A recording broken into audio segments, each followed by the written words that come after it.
দক্ষিণ রাফা এলাকায় গুলি বিনিময়ের ঘটনার পর ইসরায়েলি প্রধানমন্ত্রী বেনিয়ামিন নেতানিয়াহুর নির্দেশে গাজা জুড়ে ব্যাপক হামলা চালিয়েছে দেশটির সেনাবাহিনী। এতে অন্তত ৩৭ ফিলিস্তিনি নিহত হয়েছেন। ওই গুলি বিনিময়ে একজন ইসরায়েলি সেনা আহত হন। মঙ্গলবারের ওই হামলা ছিল ১০ অক্টোবর যুক্তরাষ্ট্রের প্রেসিডেন্ট ডোনাল্ড ট্রাম্পের মধ্যস্থতায় কার্যকর হওয়া যুদ্ধবিরতির পর সবচেয়ে বড় সহিংসতা।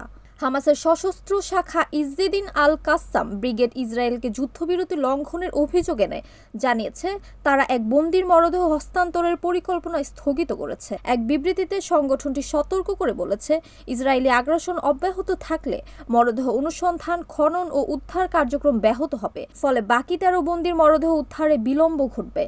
এদিকে ওয়াশিংটন ডিসিতে যুক্তরাষ্ট্রের ভাইস প্রেসিডেন্ট জেডি ভেন্স জানিয়েছেন, উভয় পক্ষের হামলার অভিযোগ সত্ত্বেও যুদ্ধবিরতি এখনও বহাল রয়েছে। ছোটখাটো সংঘর্ষ তো ঘটতেই পারে। মঙ্গলবার কংগ্রেস হিলে সাংবাদিকদের বলেন, আমরা জানি হামাস কিংবা গাজার কেউ একজন ইসরায়েলি সেনাকে আক্রমণ করেছে। ইসরায়েল তার জবাব দেবে, এটা স্বাভাবিক। তবে প্রেসিডেন্টের প্রচেষ্টায় প্রতিষ্ঠিত শান্তি টিকে থাকবে বলে আমরা বিশ্বাস করি। তবে হামাস জানিয়েছে রাফার ওই হামলার সঙ্গে তাদের কোনো সম্পৃক্ততা নেই। NAN TV news desk.